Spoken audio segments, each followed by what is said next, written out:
Bagaimana pergerakan atau kinerja IHSG di sepanjang hari ini dan kiranya ada apa saja sentimen di sana? Silakan Syahfinas. Iya, kalau kita lihat memang dari sesi 1 ini IHSG sudah ditutup terkoreksi di 0,37% karena memang dari pukul 10 tadi pagi sudah masuk ke zona merah. Dan sektor teknologi menjadi pemberat terbesar IHSG di hari ini yakni mencapai 1,06% di sesi 1 tadi. Selain sektor energi juga selain teknologi maksud kami sektor energi juga memberatkan IHSG hingga 0,73%. Salah satunya datang dari saham raksasa batubara Bayan Resources yang juga memberatkan IHSG sebesar 4,6 indeks poin. Padahal kemarin Bayan ini sempat menjadi salah satu penguat dari IHSG tapi hari ini justru menjadi pemberat dari IHSG. Dan memang sejak tadi pagi sudah diprediksikan bahwa akan ada potensi koreksi karena memang yang tadi saya bilang di beberapa segmen berikut sebelumnya. Pekan lalu IHSG terapresiasi luar biasa 5 hari beruntun sehingga tampaknya banyak investor yang mengambil benefit dari hijaunya IHSG. Hingga akhirnya hari ini IHSG terkapar di zona merah dengan level 6.830 atau terkoreksi 0,54%. Begitu juga dengan rupiah, Bram. Awal hari ini dibuka menguat tipis di tengah di tengah mode dari para investor wait and see perihal data ekonomi Amerika Serikat. Dan juga fluktuasi rupiah ini didorong oleh kondisi pasar yang berada dalam mode wait and see seperti yang tadi saya sampaikan.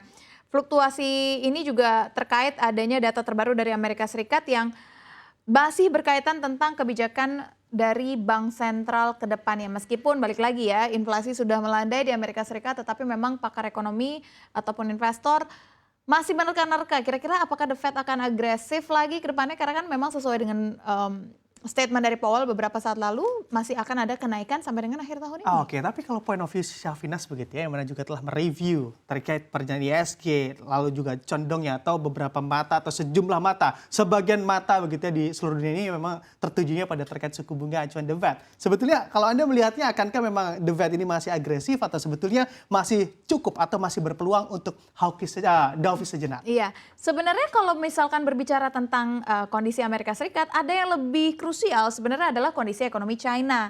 Kesengsaraan di China ini tampak terus berlanjut ya pemirsa setelah rilis data pertumbuhan ekonomi China pada kuartal 2 2023 yang berada di bawah ekspektasi pasar. PDB kuartal kedua tumbuh sebesar 6,3% secara year on year.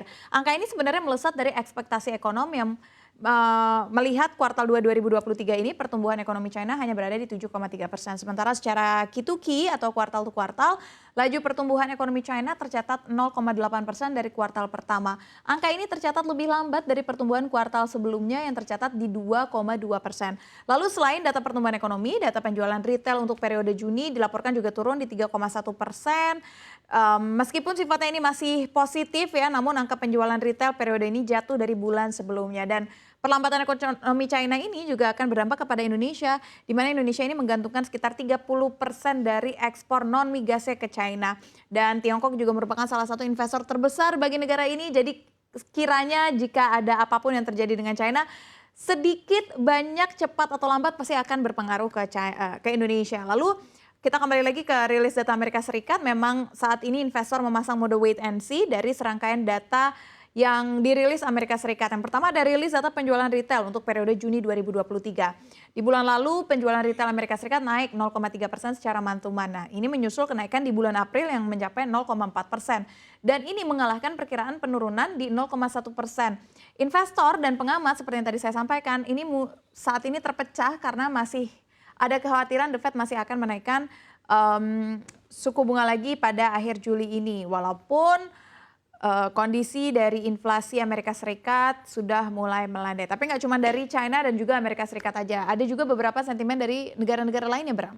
Oke, ada apa saja sentimen di sana dan juga pastinya sentimen apa kiranya yang sebetulnya secara fundamental ekonomi Indonesia masih cukup kokoh begitu ya? Iya. Apakah memang ada sedikit secara fundamental ekonomi kita juga yang mempengaruhi dari pasar keuangan kita, Syahfinas? Mungkin ini akan tampak dari pergerakan secara sektoral. Salah satunya adalah India kini melarang ekspor beras yang bisa membuat harga beras dalam negeri akhirnya melonjak. Lalu Rusia juga menolak untuk memperpanjang kesepakatan Rusia yang secara sah terkait Black Sea Grain Initiatives atau kesepakatan biji-bijian Laut Hitam. Nah, keputusan Putin untuk menghentikan kesepakatan Black Sea Grain Initiative ini bisa membuat pasokan gandum sangat ketat sehingga harganya akan semakin mahal dan tentunya ini akan membuat ongkos produksi dari produsen yang berkaitan dengan gandum seperti mie instan hingga roti itu akan terkena dampaknya. Contohnya PT Indofood, lalu PT Nippon Indosari, Korprindo ini mungkin akan berdampak ke keputusan yang juga dikeluarkan oleh Rusia dan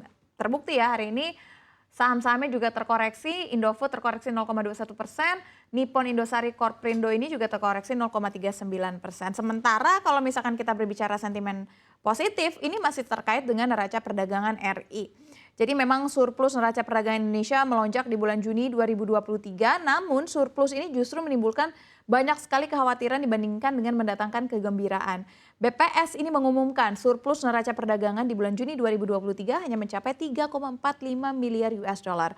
Surplus ini jauh lebih besar dibandingkan dengan bulan Mei 2023 yang menembus 0,43 miliar US dollar. Nah, ambruknya impor di bulan Juni ini melanjutkan tradisi tren pelemahan impor sepanjang tahun ini. Secara bulanan atau month to month, impor juga terus ambruk sejak September 2022. Dan ambruknya impor konsumsi ini menunjukkan jika ada penurunan permintaan dan juga konsumsi masyarakat Indonesia. Sementara kalau kita lihat jatuhnya impor barang modal dan bahan baku ini menjadi penolong dari kekhawatiran baru. Pasalnya memang investasi Indonesia menggantungkan barang modal dan juga bahan baku dari luar negeri. Oke, Anda masih bicara terkait sektoral begitu tadi ada mengatakan terkait biji-bijian atau gandum di sana yang mana juga berdampak pada sejumlah emiten yang juga membutuhkan bahan baku gandum. Sebetulnya secara sektoral apalagi yang menarik, Syafinas? Pastinya dari batu bara karena harga batu bara ini justru pelan-pelan lagi sedang merangkak naik karena adanya kabar buruk dari China. Memang kabar buruk dari China nggak cuma terkait dengan kondisi ekonominya, tetapi terkait dengan suhu yang juga semakin panas. Nah, jadi memang harga batu bara ini sempat hancur lebur pekan lalu, tapi kini mulai pelan-pelan merangkak naik walaupun rangkakan naiknya juga tidak bisa begitu signifikan. Kalau kita lihat sekarang masih di kisaran 131,1 per metric ton ya. 131,1 US dollar per metric ton dan ini memang belum menjadi peningkatan yang cukup signifikan, tetapi karena memang cuaca di China sedang memanas sehingga permintaan batu bara kita lagi naik lagi nih. Walaupun ya permintaannya tidak sebanyak tahun-tahun sebelumnya kan. Dan kita lihat bagaimana pergerakan dari saham-saham batu bara hari ini. Karena memang energi sejak pagi tadi, sejak sesi 1 masih menjadi pemberat dan kita akan lihat bagaimana pergerakannya di penutupan ini.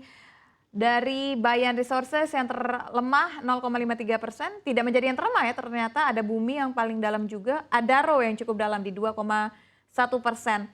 Lalu Bumi di 0,75%, Indo Tambang Raya di 0,69%, lalu Bayan Resources di 0,53%. Nah, Bayan ini menarik adalah kemarin sempat menjadi penguat dari IHSG, tapi hari ini terkoreksi ya bersama dengan teman-temannya yang lain.